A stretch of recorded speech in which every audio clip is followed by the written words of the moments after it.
Welcome, everybody. I'm Marc David, founder of the Institute for the Psychology of Eating. We are in the Psychology of Eating podcast. I'm with Shay today. Welcome, Shay. Hi, Mark. Hi. So you know the drill. We get to be coach and client for the first time. And the idea is to see if we can help move you forward in anything that you want to move forward in. So if you could wave your magic wand, have whatever you wanted with food and body, what would that be for you? Yeah, such an awesome question. I've answered this question in my head so many times. I think so, kind of two parts. First would be to lose some weight. And then second would be to kind of get two parts of myself on the same edge. So I feel like when I'm able to follow like a healthier diet, I feel really good physically, but it feels like a mental stress. And then when I'm not, I feel like mentally calmer, but my body is not feeling good because of the food choices I'm making. So I would love to be able to kind of align those two parts of myself. Sure, what a great thing. How old are you, Shay? I'm 34. Okay, so what would you say are some of the differences in your diet when you're eating healthy, Mhm. but it's a little stressful versus not eating so healthy and it's not so stressful? Like, Yeah. what's the differences? It's mostly junk food binges that I have. So I can go months without, and I feel, I focus a lot on the macros, and I feel really healthy in that way where, I'm eating a good breakfast, a strong lunch, dinner. I don't feel the need to eat in the evening. I drink lots of tea. That's kind of, my veggies, my meat, and my healthier carbs. I try to stay away from like processed carbs. And then when I feel like there's a point when I hit like a stressful peak where I'm like, okay. And then I kind of, I'll start eating chips every night, and or I'll have like, a piece of chocolate cake, and that will kind of start like almost like a snowball effect where I kind of go off the rails. And then next thing I know, I'm like binging and eating all this food. And then I start to feel it in my body, and I start feeling sick and tired and gross. And so then I'm able to kind of pull up my socks, and I feel like I get back on the wagon. So yeah. So when you're eating your healthy diet, then it sounds like you're avoiding the things like the chips and the chocolate cake. I mean, to an extent, yes. I have I have a long history of binging, so I've come a long way from where I was. So I try to allow myself foods like that in order to not binge on them. Mhm. Um, but there is still a point in my mind where I'm like, I need to stop this, and I kind of draw a line in the sand for myself so that I don't. I feel like I could fall. What I've said before is I feel like I could fall into the black hole of binging, and so I try to kind of keep myself out of that. Mhm. So how long has this kind of dance been happening for you, would you say? Well, without going too long into my history, like I quit dieting, like typical dieting, um, maybe 6 or 7 years ago. And then I Mhm. had a 4 year streak where I left my marriage. I had a really hard time, and I kind of let go of any any type of self-care or any kind of like, mindfulness about my eating. I gained quite a bit of weight. And then the last 2 years, I've been trying to kind of balance things out. Mhm. So that cycle's been, I would say, in the last year or two would be strong. Do you have kids? I have 2 kids. Yeah, All right. Are you in a relationship now? I am. Yes. We've been together for a year and a half. So it's still fairly new, but it's really great. Congratulations. Thanks. Yay. So how much weight do you want to lose? Well, I've lost about 50 to 75 pounds in the past year. I've plateaued a little bit the last month or two, and I'd like to lose another 75 to 100. Mhm. So what would that put you at? I don't weigh myself. So the last time I weighed myself, I was a little over 300. So I'd like to be around the 200 mark. I think that that's a reasonable ask.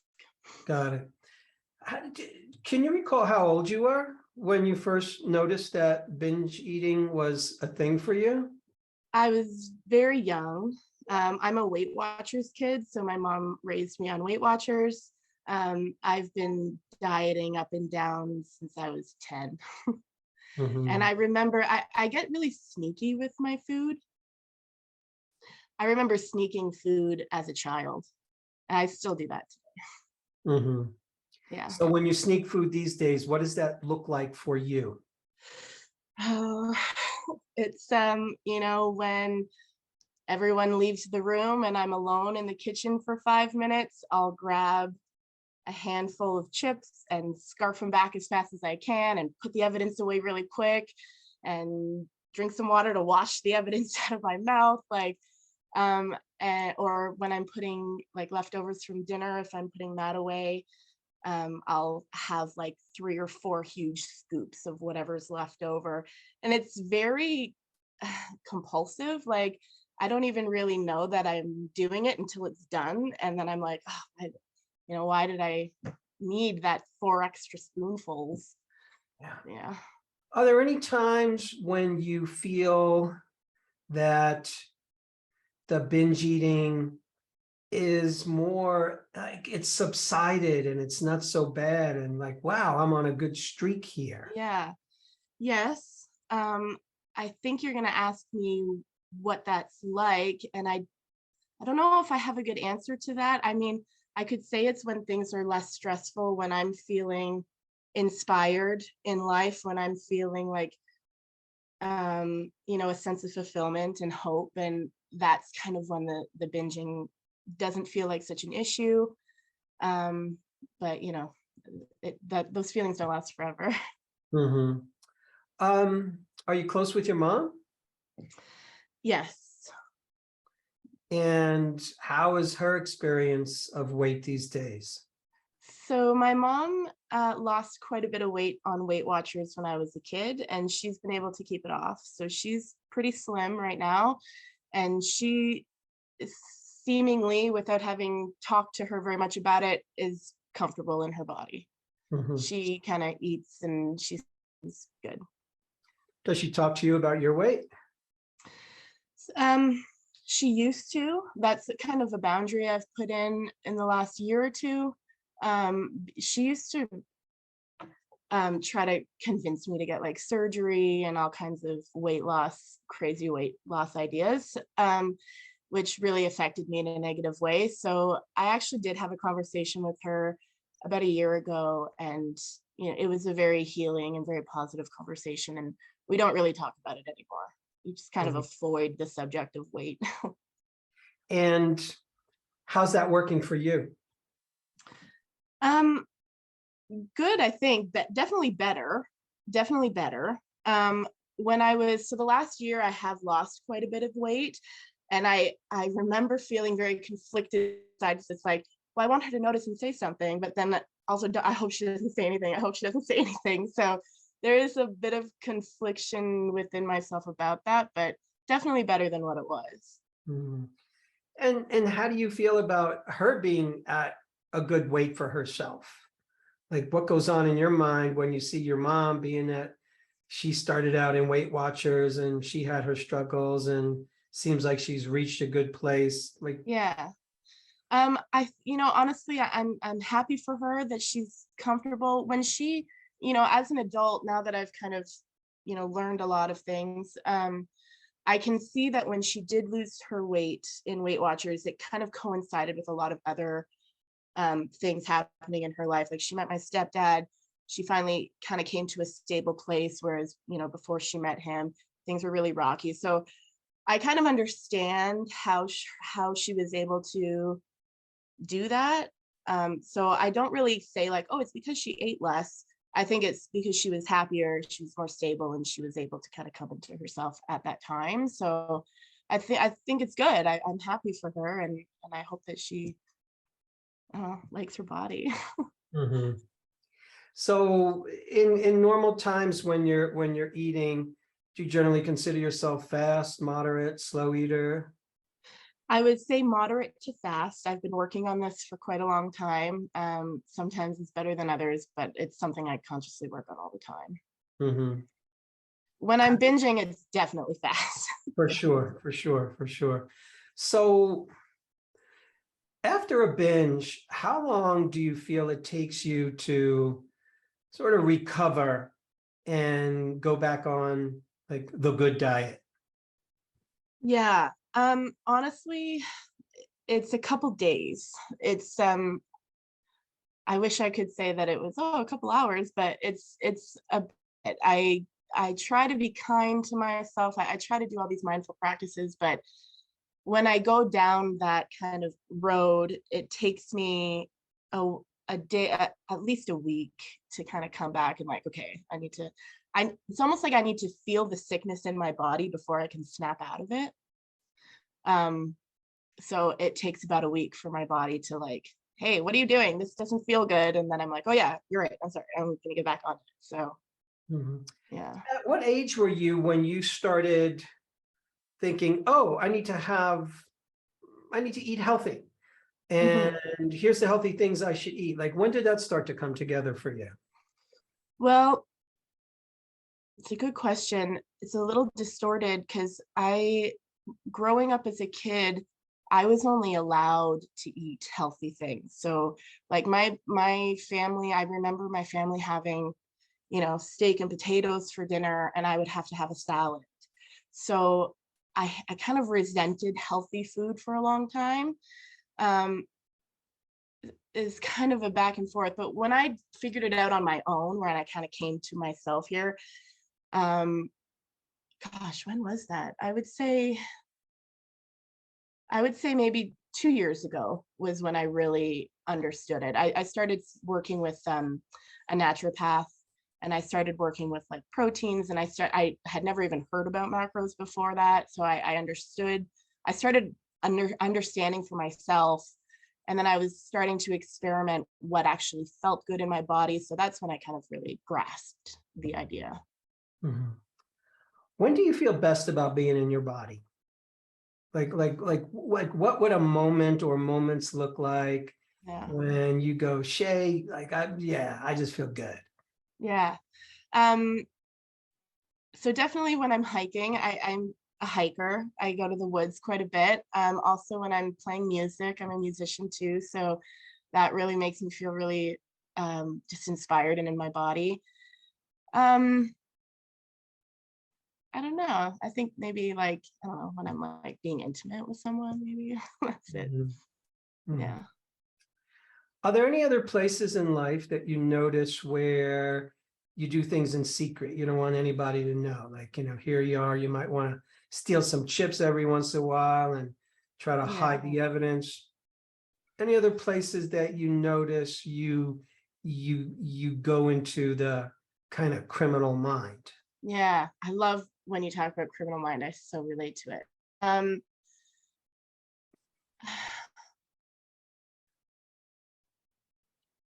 I don't know.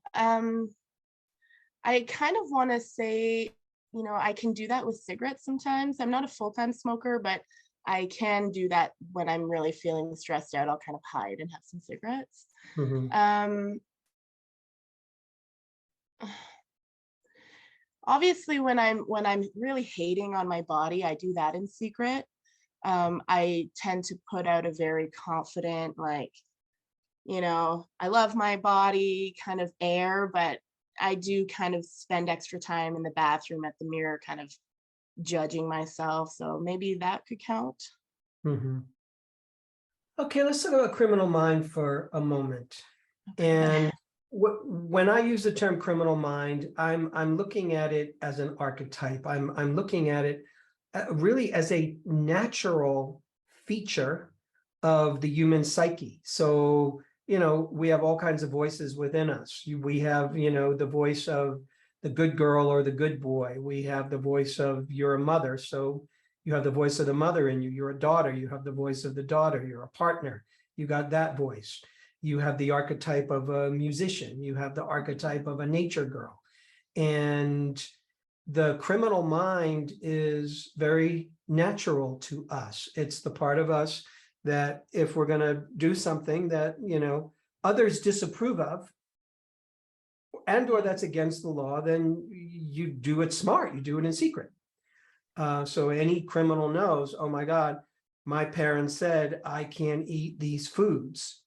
And at a very young age, for a lot of people, that's where criminal mind is born.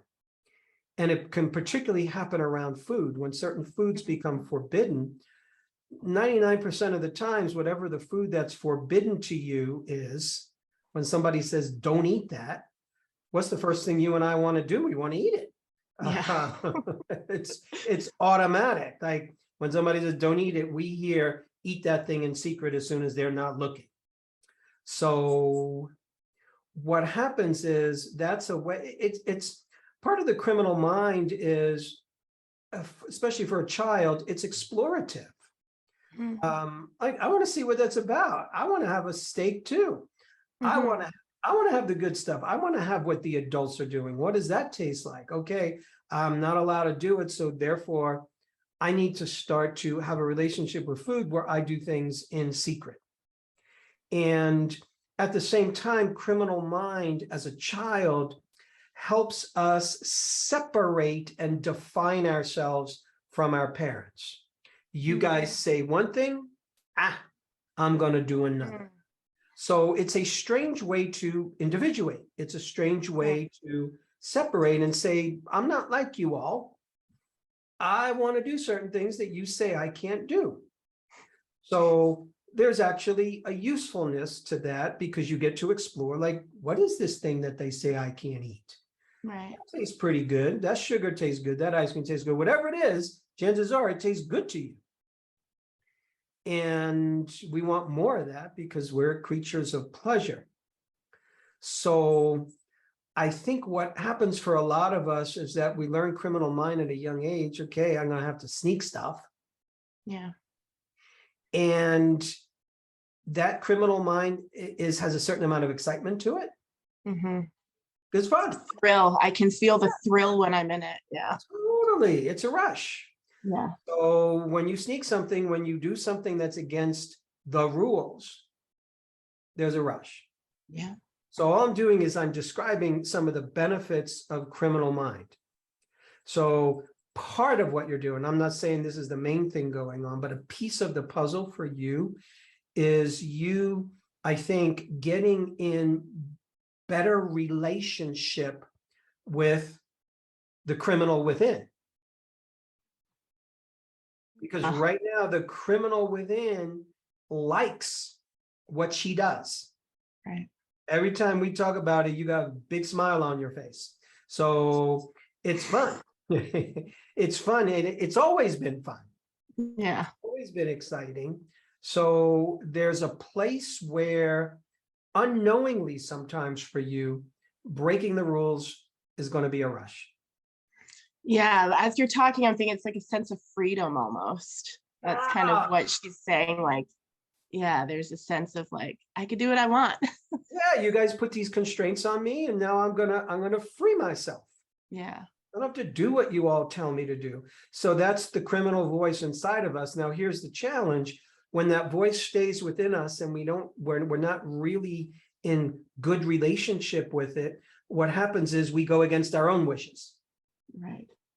So that criminal, instead of breaking your mother's rules, you're now breaking your rules. Right. Right. And it's a rush. And not only is it it's a rush, but it's also very familiar. It's a familiar place. You know how to do it. Yeah. Yeah. So part of it is starting to notice how the criminal mind gives you a rush, but it doesn't necessarily work for you. Right. And notice that the criminal mind, when it comes up for you, she's probably 10 or 11 years old. It's that you're literally being a 10 or 11-year-old girl who's going, I'm going to do whatever I want to do. And you guys ain't even going to know it. Yeah. Aren't I clever? I am beating the system here. Yeah. So you want to stop rewarding that voice in you. You don't want to make it wrong, because guess what? At a young age, that was a natural response to your environment. It's a very instinctive, automatic, natural response. You all are putting rules on me that don't make sense. It's not fair. I want to try these things, and you're not letting me. Yeah. So, and it's not like you're doing some horrible crime, for goodness sake. It's not like you're, pillaging and stealing large Right. amounts of money and, Right. defacing great works of art. You're taking some food on the sly. Yeah. So the level of crime that it is actually kind of non-existent. Mm. It's not really a crime. What it is it's a response to rules that you felt were unfair and that were holding you back, Yeah. as opposed to, oh, there's something, I'm a bad girl. Yeah. Well, that's what I was going to say. It's almost like the criminal mind gave me the sweet spot between freedom and still being that good girl. I was Yes. able to do both while I kind of snuck around. Yes. So what I'm thinking is it's time for you to graduate Yeah. from that aspect of the criminal mind. Now, criminal mind still needs to exist in you because it's a part of you, but you learn how to use the criminal mind for good. Right. Sometimes there's people that aren't honest with you. Sometimes there's people you meet, they're in relationship with you somehow, and you can sniff them out. You can sniff out when somebody's not being real. You can sniff out when somebody's not being honest. That's actually you using your criminal mind to discern another criminal, to discern Okay. somebody that doesn't have your best interests, or Right. discern somebody that's not, doesn't seem to be telling you the truth. So it's not like we're getting rid of that voice.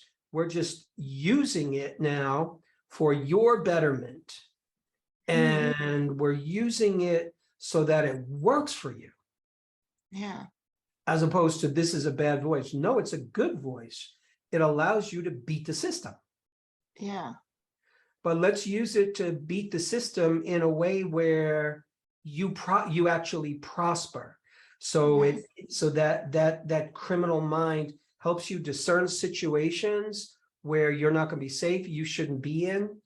This is not a safe person to be in bed with, to be in relationship with, to give my money to, whatever it is. Right. Right. As opposed to you're the criminal, you have to sneak food. Every time you want to sneak food, think to yourself, hey, I'm being 10 years old. Yeah. The 10-year-old girl in me is taking over. Yeah. And in that moment is a choice. It's an opportunity to call forth the woman in you, the adult in you. Right. Call forth that queen voice in you that says, I don't need to do this. I want to take care of myself right now. Good little 10-year-old girl. That was a great strategy back then. Mhm. But it's not working so well now, because I think to myself, part of, I'm being a good girl, I'm eating healthy food, Yeah. but there's an anxiety in there. I think a part of that anxiety is you're time traveling back to when you had to be a good little girl. Oh, okay. Okay. That's part of the anxiety. You guys are making me eat this food. You're eating this other good stuff. So in order to be a good girl, in order for mommy and daddy to love me, I got to do what they say. Right. Right. Right. We want the big people to love us, so I need to be a good girl. Every boy and girl needs to be a good girl and boy, so you can be loved and safe and protected and feel Right. good about yourself. But at the same time, you're doing something as a child that kind of doesn't feel good. Like, this doesn't feel fair. This doesn't Right. feel right. So there's a tension that builds up when you were a child, and then that tension had you, okay, I'm off. I'm going to go grab what I want to grab, eat what I want to eat. I'm not going to let these people know. But the tension had to build up. Right. Right. Right. And as soon as that tension hits a certain point, boom, Yeah. you're eating the forbidden foods. So I think Yes. that pattern is still running itself. That's Except, very interesting. Yeah. I think that's very true. yeah, I think we just hit the nail on the head here. Yeah. It's the same pattern, but now you're 34 years old and you're trying to be a good girl. You're trying to eat the right foods, Yeah. right? Because that's good. I want to lose weight. I want to be healthy. But there's all this past association of, ooh, this is like, no, I don't want to do that. Mm-hmm. So part of it is realizing that you time travel. When you do that, you time travel back. So Okay. first awareness, oh, I do that. Yeah. And it's the same pattern from youth, from childhood, which is completely understandable. Okay. And those patterns don't change until those patterns are automatic. They're repetitive. They do themselves. Yeah. You don't think to yourself, you know something, I'm going to eat healthy for a couple of weeks and then I'm going to just fall off the wagon. Yeah. It just does itself. Yes, it does. Yeah. So the only way to change that and to intervene with that is to introduce consciousness, Okay. introduce awareness, like, oh, wait, I'm about to go into that pattern. And in that moment, you are being asked to find your inner adult, find your inner authority. Yeah. I, Shay, do not live in my mother's house anymore. Mhm. Amen to that. Yeah. That's why I started asking you a few questions about your mom. You guys are close. Good for you. And there's a part of you that's still going to be that 10-year-old girl with your mom. Yes. And you've also grown and you matured and you're learning how to set boundaries with her, which is A+. Congratulations. And this is yet another boundary that you're setting more so with yourself. Like, I don't need to be my mother's 10-year-old girl anymore. Right. I didn't need to be 34-year-old me. Yeah. That feels good in my system. Yeah. Yeah. And part of it, there's a certain kind of saying goodbye to that part of you. Yeah. I feel a sense of grief for some reason. Yes. I'm not really sure why. I don't know. I think because I've always hoped to, maybe in my adulthood even, I'm still like, I can still do what she wants me to do. I can still have the body that she wants me to have. So I don't know. I'm gonna have to sort through that a little bit more, I guess. But yeah. Yeah, part of the grief, just part of it is, it's a familiar pattern. Right. It's just Right. familiar. And sometimes letting go of the familiar, even when it's bad, even when you're leaving a relationship that's not good, it can still be hard. Yeah. Because you're leaving something that's just very familiar, you know it. And if you leave that relationship, if you leave an old pattern, you're actually in the unknown more so than ever. Part Yeah. of it is there's a certain place where this has been part of your relationship with your mother. It's been part of your dance. You love Yes. your mother loves you, and you reached a certain balance when you were young. Okay, I'm going to be a good girl, but I'm going to be a bad girl. But then I'm going to be a good girl, but then I'm going to be a bad girl. Yeah. Yeah. And you're still your mother's daughter, but again, you don't live in her house anymore. So you're your own woman now, and you don't have to be anybody's good girl or bad girl. Your mother loves you for who you are. And in a weird way, you're learning how to reclaim your body as your own. You're individuating, like, oh, this is my body. Yeah. And I can eat what I want. I could trash myself if I want. Oh, that doesn't feel so good. I Right. can eat really strict. Ooh, eating really strict doesn't feel so good. Mm-hmm. So, so the question to be asking yourself, I think, is who am I as an eater? Independent of my mother, independent of all those things that I learned when I was young, who do I wish to be as an eater? Who do I wish to be with my body? I've thought of all these things before, but not in the context of the criminal mind and my mom. So that's very interesting. If I may, I'd like to say I'm feeling a little bit of fear come up because I know when I am sneaking, when I'm in a binge, because I have been able to catch myself in the middle of a binge. And there's almost this feeling of like, this like letting go, this like calming down when I'm able to be successful in my criminal thing. Yes. So what do you think about that? Okay. So on a very basic, simple level, what you just said makes perfect sense. I'm going to make a global statement. I'm going to say 100% of human beings who binge or in any binge eating experience, in order for us to binge eat, in order for you to engage in the behavior called binge eating, you must be in a stress response. Yes. You will be in a stress response. Whatever causes it can be different for everybody and anybody, but in order to binge eat, your body must be in a stress response.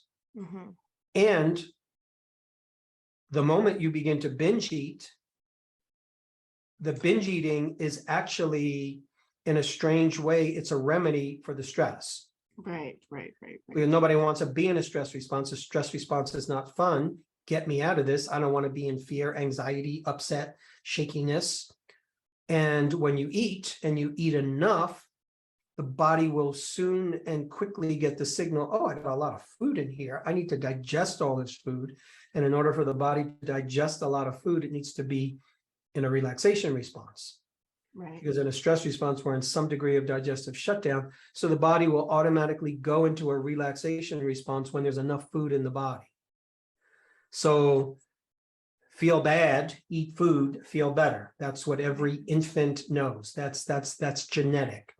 That is passed on from generation to generation. Every creature, every human creature understands at the most primitive level, if I feel bad and I eat food, I'm going to feel better.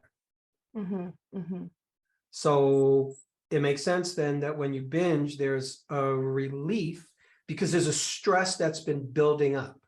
Right. So yeah. So I guess what's kind of going through my mind now is like when I'm sneaking food, it seems as though there is a stressor that's kind of building the tension up, and then I am successful with my criminal act, and then there's a relief. So, I mean, who's to say what that stressor buildup is, like what that tension is building up? I guess I'm like, how do I not be stressed out? I guess I can't. It's just a means of finding better coping skills. Yes. Okay. So I think that there's probably two categories of stress going on for you when that stress is building up that leads to the binge. The first category of stress is the old pattern that we've talked about. The old pattern of, okay, I'm being a good girl. I'm doing what you guys told me to do. I'm eating healthy. Just that alone. But just that alone. Yeah. I'm eating healthy, but this isn't what I really want to do. This is not fair. Right. It's not fair. It's not fun. It's not fair. You guys are having fun. I'm not having fun. This is not fair. So very gradually, you're building up resentment. You're building up, I don't want to do this, but I'm still doing it. But I don't want to do it, but I'm still doing it. That's a stress. When you're doing something that you don't want to do and you're complaining in your head, you're going to be building up tension. Yeah. So part of it is literally the old pattern repeating itself. Right. That's just unconscious for you. It's just running itself. Yeah. So to help remedy that particular stress, it's an ongoing reminder for yourself that, I'm eating healthy for me.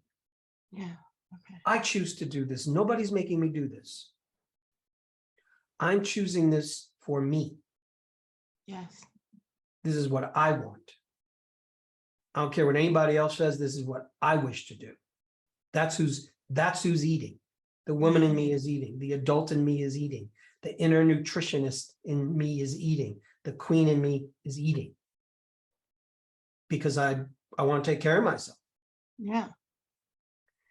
And then begin to notice, eating in this way actually feels good. Yeah.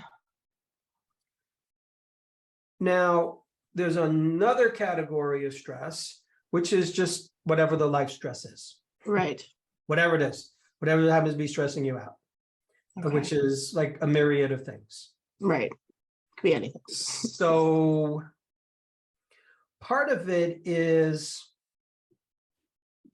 and you mentioned that you're doing this, part of it is, I want to make sure that your healthy diet includes some fun experiences such that you're not feeling deprived. Yes. So your healthy diet is not 100% sugar-free, carb-free, fun-free. Right. No, it's not. Great. So then the ongoing powerful question to ask yourself is, what else? What else can I do in this moment other than turn to food to soothe my stress? Because right now I'm feeling really freaking stressed and I want to eat. And food is one of the best stress relievers on the planet. I don't know a quicker, easier, faster, better way to relieve stress than turn to food. Much easier than meditating, much easier than breathing. It works. So that's why we do it. Because it's quick, it's easy, it's fun, it's fast, and it's right in your kitchen. It's effective. Yes. Yeah. So it makes perfect sense that you would do it. So that's also part of the puzzle is just being able to forgive ourselves. Yeah. Because it makes sense that we would do that. And we need to keep listening and calling forth for the moment of consciousness where I can catch myself right before the act and go, oh, I'm about to binge eat. Yeah. I've done that before and it's worked beautifully. I don't do it all the time, but I have where I catch it and I'm like, you know what? I'm going to do this instead. And it is great. So I know that's effective. Also, what you were saying about like earlier about the eating healthy for me and not for anyone else. That is kind of blowing my mind because the past year when I did lose weight, like I've lost about 50 to 75 pounds recently. And that was during a time when I was like religiously like, this is for me. This is for me. It's not for anyone else. It's for me. And I started plateauing around the time when I started sharing and started letting people into that space or allowing people to try to give me advice or trying to appease others. And so when you said that, that just really clicked in for me that I really have to keep this about me. That's so fascinating. That's so fascinating that that's what happened. And it really might be that this is a very personal, private, and internal experience that you know a lot of what you need to do. Yes. And you don't need other voices. This is your body. Yeah, if you choose to get advice for you, then great, but it's for you. It's not a giving away of your power. It's an assertion of your power. Sometimes we go to experts and we ask for advice. I'm not giving my power away to an expert. I might listen to them, I might not, but it's for me. So that's just a great mantra for you. To be very selfish, like this is about you. It's not to please your mother.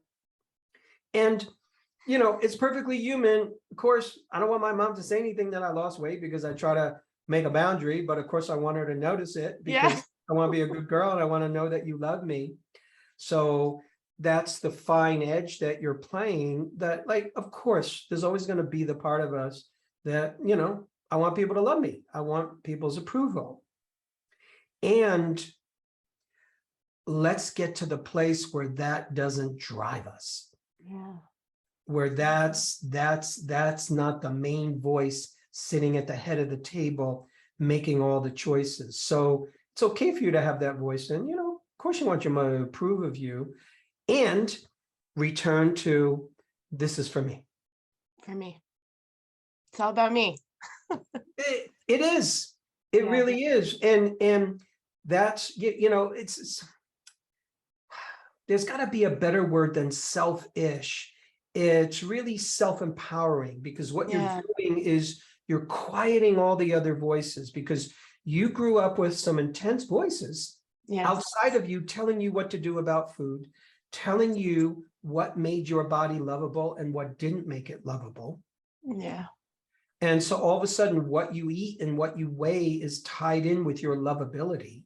Yeah. And that's some difficult noise to deal with. Yeah. So you are unwinding that. You know, Yeah. your parents did the best job that they could. Your mom, you know, just thought like she's helping you. I totally know that it took me a while to get there, but my mom really had my best interest in mind. I know that now. Yeah. So I want to just go back to the piece where you said, yeah, I've done that before and it worked, meaning catch yourself. Yes. You're about the binge. So that's an ongoing practice. You're not going to Yes. be perfect at it, but that's literally the practice. That's how you, in part, turn this around, where you have a menu of options of things that you could potentially do other than turn to food in the moment. Mm-hmm.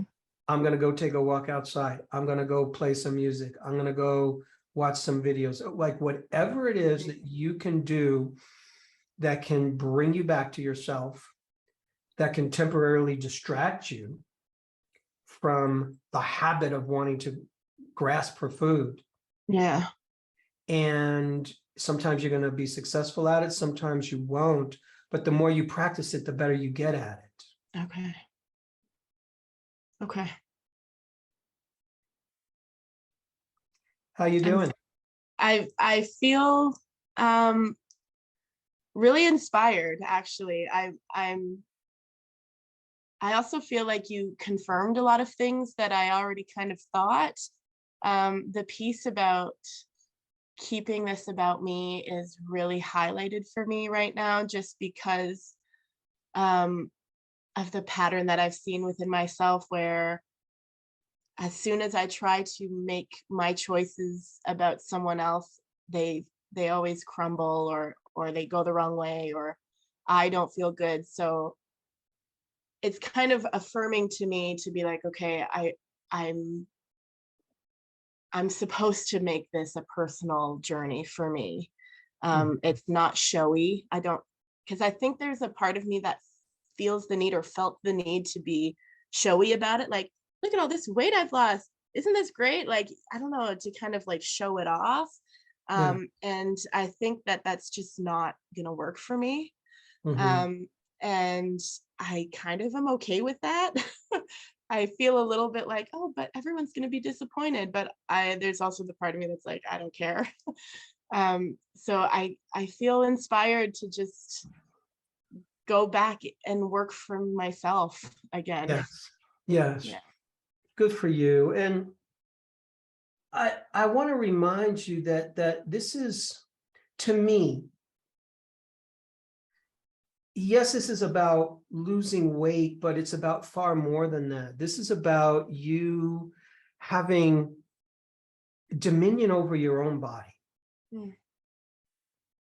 Because you've been exposed to beliefs and concepts that just didn't work for you, nor do they work for anybody else. You know, you're not going to be okay unless you lose weight.